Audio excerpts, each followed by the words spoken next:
Well, he's a cutie pie. I might put him in Potomac. Okay, yes. Yeah, he can come right on to Potomac. Oh.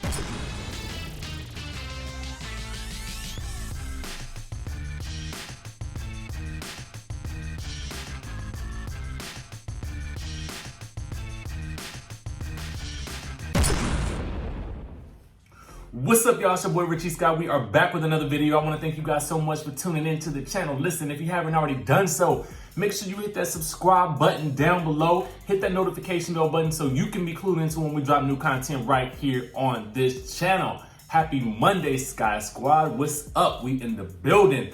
Let's get into everything that we got to talk about because y'all know we got to talk the news first, and then we're going to get into last night's Real Housewives of Atlanta, okay? So our first bit of news comes from Miss Nene Leakse. Now, sources are saying that while she wasn't included in the first 2 episodes of the Real Housewives of Atlanta for season 12, she has denied reports claiming that she was refusing to film because she wasn't happy about Kenya's return. She says, "I wouldn't give her that much credit," she told Entertainment Tonight in response to those rumors. "These girls all seem to want to be the queen or the one that everybody thinks of when they say housewives. And I don't think that's possible. I think there's one queen and there's a lot of princesses." She then shared that her first Real Housewives of Atlanta salary, stating that she and her co-stars made just $5,000 apiece when they filmed the first season of Real Housewives of Atlanta 10 years ago. Now, despite the challenges she's faced along the way, Nene considers Real Housewives of Atlanta her baby. She says, "I feel like I birthed this baby and I need to see it all the way through. Though there are times I get frustrated with it, I really do want to see it stay around for 10, 15, or 20 years.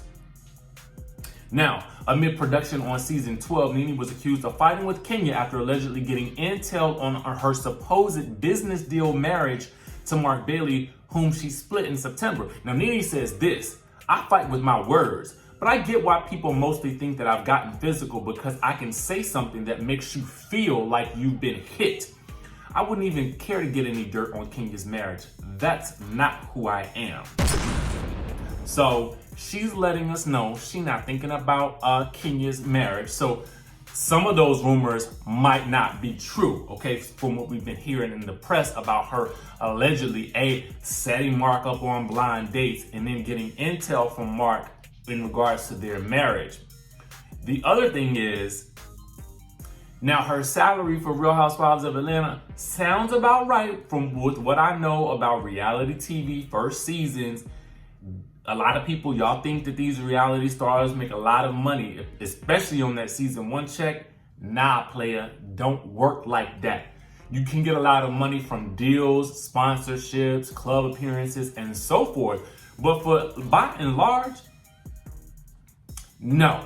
The network is not going to invest that much money into you because they don't really know what the show is going to do. It's 2nd, 3rd, 4th, and 5th seasons where you really start to rake in the dough if your show is that good. Now, let's get into the actual... Actually, no, before we do that, I got to talk about something. I hate this. I love me some Nene, but I hate this phrase. When she says these girls all seem to want to be queen or the one that everybody thinks of when they say housewives, and I don't think that's possible. I think there's one queen and a lot of princesses. I hate this so much. Why is it, particularly amongst women on these shows, I feel like sometimes that they're, not all of them, it's just usually some of them, like the Mariahs and the Nenes, and I get it, yes, you tend to be the face of that particular franchise, I get it. But ultimately, I don't really get the impression that anybody else is trying to be the queen except Nene. That's just the bottom line. Now, I think that the fans can crown you a queen, the queen of the show, but I don't think you go around calling yourself the queen of the show. I just think that that's tired and lame and played out, and I'm tired of hearing about it. I gotta be honest with y'all about that. I really am tired of hearing about it because I feel like we still on this. We are still on this. Let me say something to you. The moment the network feels like you are not valuable enough to them, they will get rid of you. Just look at Vicky Gunvalson. She has run around saying that she's the queen. Teresa Giudice has run around saying that the show revolves around her. And while in some aspects, those things happen to be true at one point in time. I think what we have seen from the show is that whether or not she's on the show will continue to go on. The drama will continue. Somebody else will pick up the slack. So I just feel like we don't ever really need to say that. Let the fans crown you the queen. Let them shoot your numbers up. Let them do that. Don't say it yourself. That's all I gotta say. Again, love me some Nene, but I hate that queen talk. Like, everybody's a queen in this situation. You know what I'm saying? But in terms of somebody trying to be the queen bee, let it go. Let it go, Elsa. Let it go. All right? Let's get on to the episode, because I can go down that rabbit hole for a long time. So first things first, we get on the episode, we see Cynthia and Kandi. Kandi's getting the baby room ready. Porsha shows up. She don't want to go back to work because she crying over leaving the baby. She only breastfed for 3 weeks, I think. I had read somewhere prior to about her having issues with breastfeeding, so I'm sure there is possibly some form of postpartum situation going on here. That's kind of what it sounds like. I'm not a doctor. I'm not an expert, but that's just what it sounds like to me. So I can understand her not necessarily wanting to leave her new baby to get back to work. I get it. Anyway, Porsha says she feels like Dennis broke her trust, and she tells the girls that he moved out. And then we learn that Dennis asked for the ring back. Now, I'm gonna just go off on Porsha's entire story for the entire episode right here and right now. So, so I want, and especially for any ladies out there, let me break some things down for you.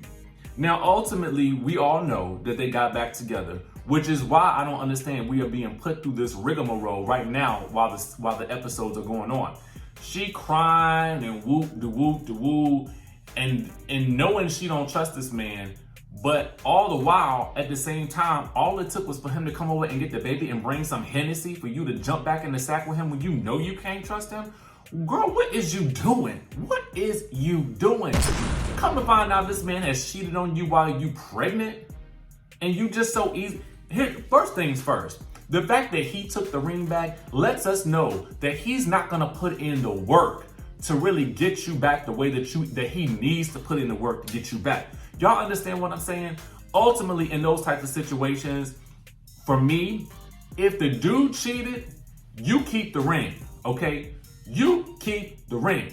You didn't cheat. Now, you can do whatever you want to do with that ring. If you decided to give it back, that's one thing. But the fact that he's taking the ring back after he cheated, that's a double smack in the face. You should fit, to me, I was like, girl, knowing what we know now that they back together, and he done snatched this ring back off your finger after he done cheated on you? What? Are you kidding me? That sounds insanely crazy. And then the fact that after that, you would go back and then you would sleep with this man. He ain't even had to do no work to get you back. All he had to do was come over and bring a bottle of Hennessy and do some Netflix and chilling. And now you go back up into bed with him after he done cheated on you while you pregnant. What is wrong with you? What is wrong with you? I get it. Listen, I get it. We all get weak. So girl, let me tell you something. What you needed to do was have you a little backup on the side. That's what you needed to do. I don't mean no harm. If you feel like your loins was burning and you needed a little something, I just feel like it was the wrong move to sleep with this man when he done all of this stuff to you, and he out there in the blogs making y'all both look crazy, okay? It's bad enough that stuff was in the blogs, but now he done cheated on you, and then he just got to bring a bottle of Hennessy over, and then you just gonna open your legs like that? What, girl, what's wrong? What is wrong? And the sad thing about it is, for me, to be very honest with y'all, I got a lot of female friends. I've seen this story play out time and time again. And it frustrates me to no end because, like, I'm gonna tell y'all like this. When a man wants you, and this goes whether you a man, another man, a woman, a pig, whatever the man is after. When a man has decided that you are to be his or he is going to pursue you, there is nothing in this world that he will not do to secure your happiness, your safety, your security, and your future, particularly while you are carrying his child. Okay? I just want y'all to know that. So the next time, this goes for anybody out there who's pursuing somebody, talking to somebody, whatever the case may be. If a man wants you, he gonna drop everything for you. If you are confused, he ain't for you. Okay? He is not for you. Okay, that's really all I can say about Porsha for the duration of this episode, because she had the most frustrating storyline to me. While it was devastating, it was definitely sad to watch, and it was even more frustrating to watch knowing what happens later. But I digress. Moving right along. We see Eva at Dish Nation. She getting her makeup done and everything. She and everybody else in the world thinks Porsha should come back to work. Cynthia calls her because Cynthia and she are new BFFs, much to Kenya's dismay and much to Kandi's surprise. But they are the new BFFs. Not sure if Eva has had to sign a friendship contract at this point or not, but something tells me she would be ready, willing, and able to do so, okay?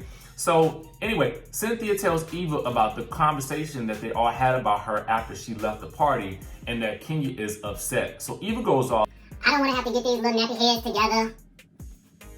and that's when we see Eva's second confessional look. Now, here's my thing. I saw where Eva was trying to go with that confessional look, but I just felt like it was the Amazon version of it and not the designer version of it. Does that make sense to y'all? Y'all know how when you order something on Amazon and it look one way, and then when you get it, you be like, what is this? What is this? What is this? That's how I felt about her look. Overall, I liked it. Something about it just seemed off on the television screen. And I don't know what it was. She's still beautiful, but the look, I wasn't really here for it, okay? I wasn't here for it, sorry. Anyway, back to the nappy-headed girls that she talking about, because she did call them nappy-headed. Kenya calls Mark, and to me, honestly, he is already being... He talking about the baby look like a boy.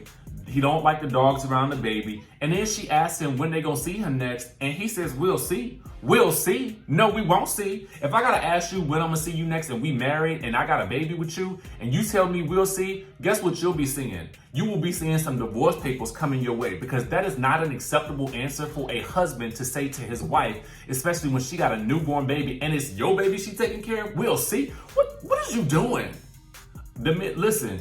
The men on this season are not winning right now. So I'm gonna need for either Todd, Greg, or Mike, or somebody, or Mike Sterling to step it on up. Because what I'm seeing right now, I'm not impressed with. I am definitely not impressed with. Anyway, probably one of the best scenes of the season, potentially, okay? At least of the season thus far, is Cynthia and Noelle driving in the car, where Noelle basically tells Cynthia that she is fluid. She likes girls and she likes guys. And I'm gonna tell y'all the truth, I'm not surprised. That is just a reflection of where we are as a society, especially for younger generations. You know, for me, I feel like I love it, because I feel like these kids are growing up and they're making their own decisions, and they're not based on the same restrictions that I feel like most of us were passed down with from our parents and from older generations. And I really felt like it was really cool to see Cynthia being so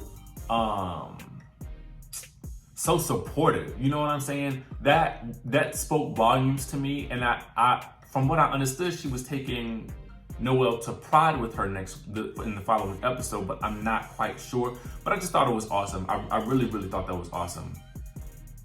And then we flash back to that uncomfortable flashback with Noelle asking Cynthia about her self-esteem. In some way, shape, or form, I feel like that question still remains on my mind, but that's just me. We see Marlo and Kandi at the with the Sky Zone looking place. I know that it was not Sky Zone, it was something else, but it's where the kids bounce around on trampolines. Okay, cool. So they have a discussion about how Marlo now has her sister's kids, because Marlo's sister was, I guess, diagnosed with bipolar disorder and had to be taken to a mental facility. So shout out to Marlo for doing something like that. Kandi also tells Marlo something that I feel like we have yet to see. She tells Marlo that the girls need to see Marlo for herself and not for being Nene's sidekick. And I 110% agree with that assessment. Anyway, I'm not gonna go into this whole situation with Porsha and Dennis and Shamia stopping by. All I got to say is that it was more babies in this scene that I actually cared to see. Beautiful babies. But I just feel like these episodes are very baby heavy. But that's their reality, so this is what we're gonna see. Anyway, we get to Kenya and Cynthia. Now, Cynthia can barely parallel park. Kenya can barely close the suicide-like doors on her car. It's just a mess. But Kenya's jacket in this scene is fire. It's absolutely fire. So Kenya is looking for some extra good energy, talismans and such, so that she can use them on Eva, because now she feels like Eva's energy is bad because Eva thought that her energy was bad. Tit for tat on this one. Tit for tat. Anyway, Kenya is going off about Eva bringing negative energy around her child, and Kenya will be returning the doll that Eva has brought to her. This sounds very much reminiscent of a certain bunny storyline from the Real Housewives of Beverly Hills.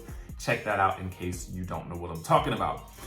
At this point in time, Kenya begins to go off rather abrasively on Cynthia and basically explodes in her confessional. I am Cynthia's only friend. I signed the contract. She don't have no contract with Eva. Her only contract is with me. So she better act like she know that I am her only friend on this show. She doesn't have anybody else. Me dog her out, and now she's on Eva's side. No, I am her only friend. I don't know how Cynthia's picking her friends, but let's hope she's not picking her man the same way. Now, to me, this is not shade that a friend should be delivering, okay? This sounds like some old negative nasty shade, but y'all let me know what y'all think down in the comments. But I just thought it was kind of nasty. Anyway, we get to the scene where Cynthia, Eva, and Kandi are picking out dresses for Cynthia to wear to Pride. I don't know why she's wearing a dress like that, but whatever. Pride is like a very loose and fun event, and you probably want to be in your loosest and most fun and festive clothes. But this prom dress that she's picking out, I don't understand what her thought process was behind it, but whatever, girl. Perhaps she's using the law of attraction and saying, I'm going to pick wedding dresses for all of my scenes so that I can willfully will into my life an engagement and a proposal. I don't know. It just didn't make sense to me. If y'all have ever been to Pride, you know exactly what I'm talking about. Anyway, at this point in time, I realized that Cynthia is for everybody. Miss Cynthia Bailey is for everybody. This is indicated by her new BFF, Eva, who she is defending to everybody. And even Kandi has noticed this. I'm not even gonna bother getting into the rest of the scene where Eva has she ran down Kenya and Porsha, more so Porsha. But what Kandi says in her speak on the video for this episode, and Porsha also alluded to this, was that this is going to come back and haunt Eva, and she is probably once again gonna backpedal. So, Eva, my message to you is keep that same energy, okay? I like it. I like the energy you bring in. But if you're not gonna keep it in future episodes, what's the point? What's the point? And I like Eva. I like Eva a lot on this show. I like her as a housewife. But I'm gonna need you to keep the same energy in front of the person that you was talking about when you as when you had it when their back was to you, okay, and when they weren't in the scene. Because girl, guess what? You can't be forgetting stuff because the cameras are there. The cameras are there, okay? In case you didn't know, the cameras are there. They're capturing every word. Anyway, Porsha goes to therapy. She gets the truth about Dennis. Whoop-de-whoop, yada yada. I don't really care. Here's the reason why. She not telling us nothing that we didn't already know. We had already suspected that this man had cheated on her while she was pregnant. And girl, let me tell you, if we did it one time, we probably did it more than once. But that's just me. I don't necessarily know. I'm just making an educated guess, as most cheaters tend to do. And my thing about it is, again, girl, he cheated on while you was pregnant. You deserve better than this. Now, I'm not saying that he's a bad guy in general, because people make mistakes. It's just that's a mistake that to me is almost unforgivable, particularly because women, I feel like when they're pregnant, that's such a time that they need to be supported, protected, loved on, cherished, especially because they're carrying your child. To me, you carrying my child, I'm barely gonna want you to leave my sight, because at the end of the day, you got a life inside you that we both need to protect, and I need to do what I can to make sure that you are a comfortable, cherished, loved, well-fed, all of that stuff. But that's just me, okay? Again, The people are allowed to make mistakes. People are human, and I'm not trying to come down on him for that. But what I am saying is that I just feel like I can't get on this emotional roller coaster ride with her, because I feel like it's a waste of our energy, because we already know that they're gonna get back together because they're together now. So it's like, what's the point? Anyway, y'all let me know what y'all thought about the episode. Let me know what y'all think about this whole situation with Nene and her being the queen and all of this other stuff. The $5,000 for season 1. Would you have taken it for season 1? Let me know what you guys think down in the comment section below. Make sure you guys subscribe to the channel, hit the notification bell button, and I will see you in the next video.